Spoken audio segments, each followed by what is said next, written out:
Mercedes. It wasn't mine, but I did live in a Mercedes. Just such a different life. It's very much as if I've gone on the other side of the coin. I have a pretty good imagination. I had no idea there'd be days like this.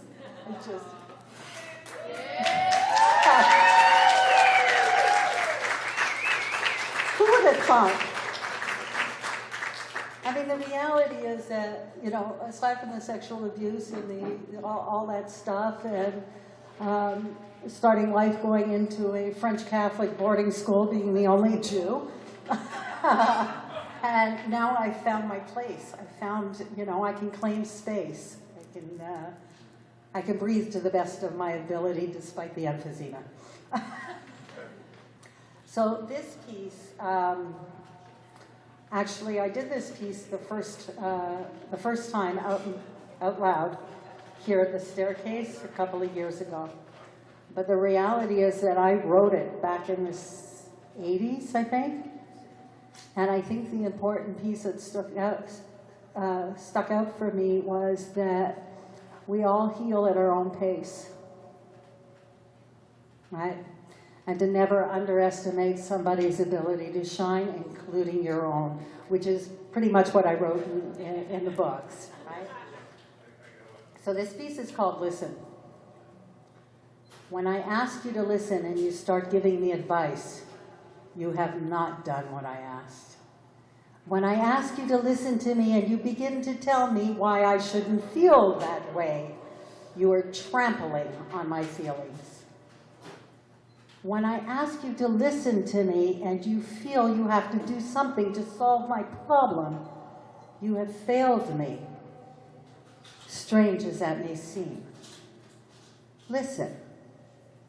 All I asked was that you listen, not talk or do, just hear me. Advice is cheap. 10 cents will get you both, and you could tell where the time frame was, right? 10 cents will get you both, Dear Abby and Billy Graham in the same newspaper. Oh my God, I feel old. That I can do for myself. I'm not helpless. Maybe discouraged and faltering, but not helpless. When you do something for me that I can do for myself, you contribute to my fear and my weakness. But when you accept as a simple fact that I do feel what I feel, no matter how irrational,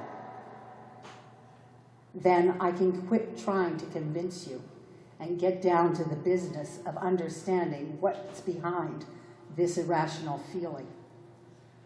And when that's clear, the answers are obvious, and I don't need advice. Irrational feelings make sense when we understand what's behind them. Perhaps that's why prayer works for some, because God is mute. He doesn't give advice or try to fix things, just listens and lets me work it out for myself. So please listen, just hear me. And if you want to talk, wait a minute for your turn, and I will listen to you. I am not broken, damaged perhaps, but not broken. And it's not your place to fix me.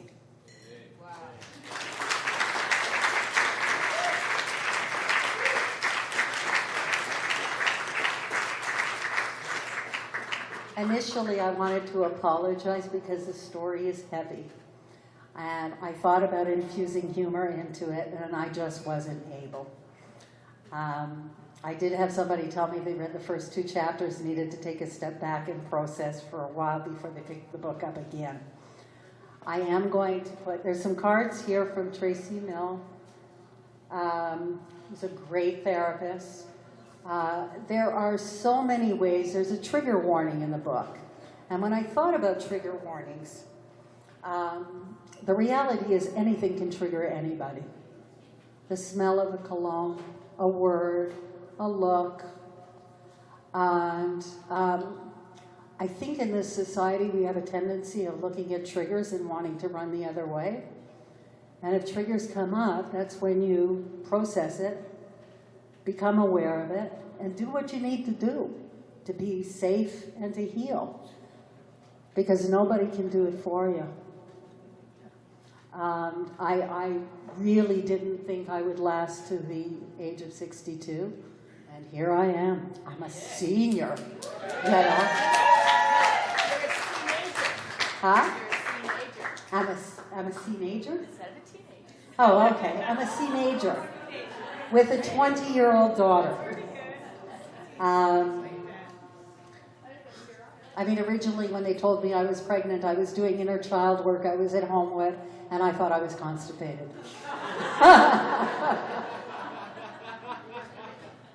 She hates it when I say that.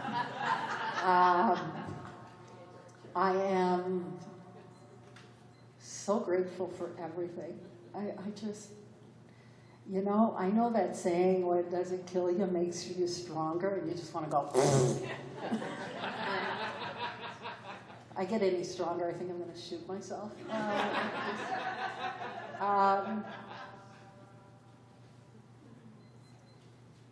I'm going to open it up to a Q&A. There is a lot of different kinds of support. I have a comfort food. When I lived in Kensington Market, I would go in after therapy, and I would say, could I have lox, cream cheese, and bagel, please? And she would put it on, and she goes, is that okay? And I go, no. And she put it, is that okay? No. And depending on how intense the therapy was, depended on how much smoked salmon there was. From shopping, from sharing, from giving myself hugs, from learning to parent myself. One of the things that I learned is that when my anxiety is up, I can't depend, and nor should I, on somebody else saying the right thing or doing the right thing, because chances are, no matter what they say, it's going to be wrong. And because I'm already anxious, I'm going to snap. So I had to comfort that inner child that was scared, because that's where the anxiety is. And I had to be a grown-up. And when I got pregnant, people said, oh, you get to relive your childhood. And I had visions of like, poof, poof, poof. What I learned is I didn't get to relive my childhood, thank God, but I did have to grow up really fast. And I think that what was really beneficial, and that I wasn't aware of it at the time, was the inner child that I had done, work that I had done prior. So that, you know, the skills that you have, you can shift them from, they're shiftable, they're transferable. And I, you know, to be able to take,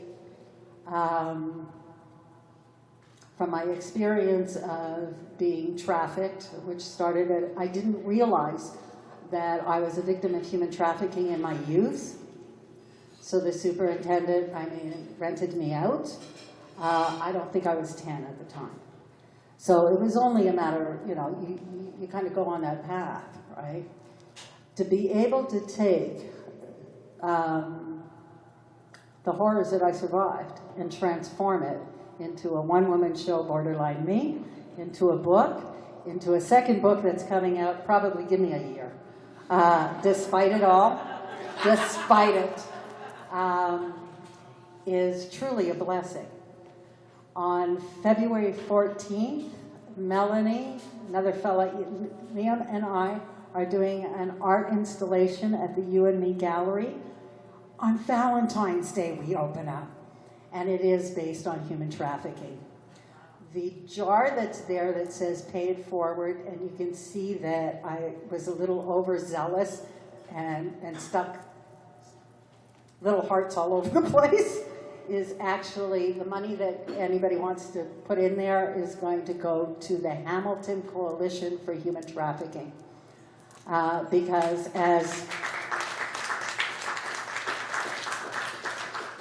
and I will be doing Borderline Me in that month. Because February, I am now turning, we have Human Trafficking Awareness Day, to go through the government is like, fuck that. I'm transferring it into Human Trafficking Month awareness, right? So we're going to do the art installation. I'm going to perform here. I forgot to tell you that.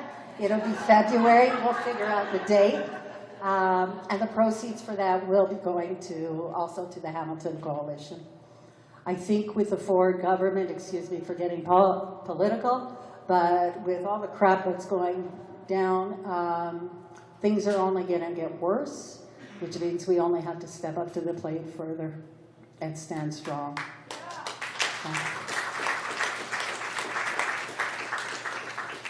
Does anybody have any questions?